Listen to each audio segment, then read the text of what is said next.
Doctor Chennam Ramakota గారు, Shri Chaitanya constructions మాజీ MLA Nuzvid.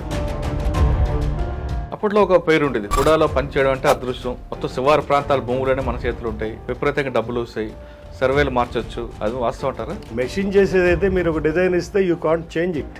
ఇది మనుషులు కూడా వందల మంది ఇన్వాల్వ్ అయి ఉంటారు, ఒకరు కాదు. అందులో బంధుత్వమా లేకపోతే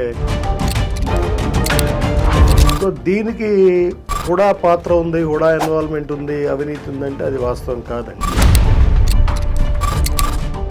సార్ ఫస్ట్ వెంచర్ ఎక్కడండి మీరు? గోపన్పల్లి అండి. వాళ్ళ విప్రో ఇవాళ అసలు అది న్యూ సిటీ. ఆ రోజుల్లో 800 రూపాయలు గజం అమ్ముడుపోయేది. మొదటగా మొదలుపెట్టిన వాళ్ళలో నేను ఒకటినండి. నేనే ఫస్ట్ కాంపౌండ్ వాల్ కట్టితే ఒక ల్యాండ్ మార్క్ ఉంటుంది, ప్రొటెక్షన్ ఉంటుంది. పేపర్లు మీరు ఎంత భద్రంగా దాచుకుంటారో, డబ్బు నగలు ఎంత భద్రంగా దాచుకుంటారో, మీ భూమికి కూడా ఒక భద్రత ఏర్పాటు చేయాల్సిన అవసరం చాలా ఉంది. ల్యాండ్ ఓనర్ తీసుకుంటారు, దానికి ఒక ఆర్చ్ కమానం కట్టి దానికి ఒక డిజైన్ వేసి ఒక బ్రోచర్లు వేసి ఇంకా ఈ ల్యాండ్ నాదే అని అమ్మేస్తుంటారు. అది నేరమా కాదు? ఇప్పుడు మోసపోయేవాడు ఉంటే మోసం చేసేవాడు ఉంటాడండి. ఇది ఇద్దరిది బాధ్యత, ఎక్కడ ఒక్కళ్ళది బాధ్యత అంటే కుదరదు. సార్ కొంతమంది రియల్ ఎస్టేట్ వ్యాపారులు ఫ్రీ లాంచ్ అని పెడుతున్నారు, మీకు అక్కడ పోతే ఏం కనిపించదు, 8th ఫ్లోర్ నీది 9th ఫ్లోర్ నీది అంటుంటాడు. అది కరెక్ట్ జెన్యూన్ అంటారా? జెన్యూన్ కాదు సార్, అక్కడ తప్పండి. అది కొనుక్కున్న వాడిది కూడా తప్పు అవుతుంది. కొనుక్కున్న వాడిదే తప్పు, మరి అమ్మేవాడిదే ఉందండి. రాజకీయంగా ఎందుకు వచ్చారు? వచ్చి నూజివీడులో ఎలా గెలిచారు, ఏం చేశారు మీరు? మీకు ఏ రంగంలో ఎంట్రీ దొరుకుతుంది, కానీ రాజకీయంలో వార్డు స్థాయి నుంచి పార్లమెంట్ స్థాయి దాకా ఎంట్రీ చాలా కష్టం. అప్పుడు చిరంజీవి గారు కొత్త పార్టీ పెడతారనే వార్త బయటకు చాలా సర్వీస్ చేశాం మా కాన్స్టిట్యున్సీలో. ఆ తర్వాత ఈ పాలిటిక్స్ లో ఈక్వేషన్స్ దానివల్ల చిరంజీవి గారు నా సీట్ ఇవ్వలేకపోయారు. ఏమన్నారు? చంద్రబాబు గారిని అడుగుదాము, తెలుగుదేశంలో నువ్వు ఓకే అంటే అన్నాను. సో అవకాశం ఇస్తే పోటీ చేద్దామంటే మా మిత్రులు వెళ్ళి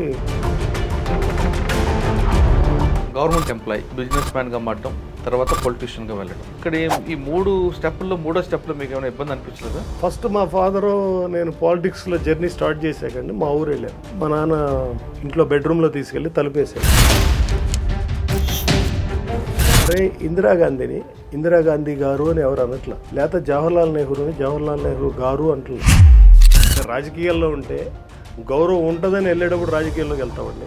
ఆ తర్వాత మిమ్మల్ని గౌరవించేవారే ఉండరు. సో మీరు సాక్రిఫైస్ చేసి సర్వీస్ చేసినందుకు రాజకీయ నాయకులకు బాగా డబ్బులు వస్తాయి అంటుంటారు, వాస్తవం అంటారండి? మీ ఫోకస్ డబ్బు మీద ఉంటే మీరు దానికోసం ఎత్తుతారు. అట్లా అందరు వ్యక్తులు ఉంటారు. ఎక్కడ ఏ విధంగా డబ్బులు వస్తాయి? మీకు తెలిసిన వ్యక్తికి కాంట్రాక్ట్ ఇచ్చుకోవటం, లేకపోతే ఎవరికైనా కాంట్రాక్ట్ వస్తే వారి దగ్గర ఇంత కమిషన్ మాట్లాడుకోవటం, లేకపోతే వారికి అడ్డం పెట్టి బ్లాక్ మెయిల్ చేసి ఎంత ఇస్తేనే చేయిస్తారంటాం. ఈ మూడోది ఇక జేబులు కొట్టడం అండి. జేబులు కొట్టడం అంటే వైన్ షాపుల దగ్గరికి కలెక్ట్ చేసుకోవడం, లేకపోతే కొంతమంది ఆఫీసర్లో టార్గెట్ ఇస్తారు, పోలీస్ స్టేషన్కి ఎంత ఇవ్వాలన్నా కానీ. సార్ ఎమ్మెల్యేకి ఎలాగ వస్తాయి డబ్బులు అంటే చెప్పండి? ప్రభుత్వ భూములు వీళ్ళ భూమిగా మార్చుకోవడం, లేకపోతే మైనింగ్, లేదా కాంట్రాక్టర్ కమిషన్, లేకపోతే బెదిరించడాలు. సిటీలో మీరే కాకుండా చాలా మంది ఉన్నారు రియల్ ఎస్టేట్, అవన్నీ కాకుండా మీ దగ్గర ఎందుకు కొనాలి? ల్యాండ్ టైటిల్ పర్ఫెక్ట్ చూసుకునే వాళ్ళు కొన్ని వందల మంది ఉంటారు సార్, పర్మిషన్ తెచ్చుకునే వాళ్ళు ఉంటారు. అన్ని లక్షణాలు అందరి దగ్గర ఉండవు.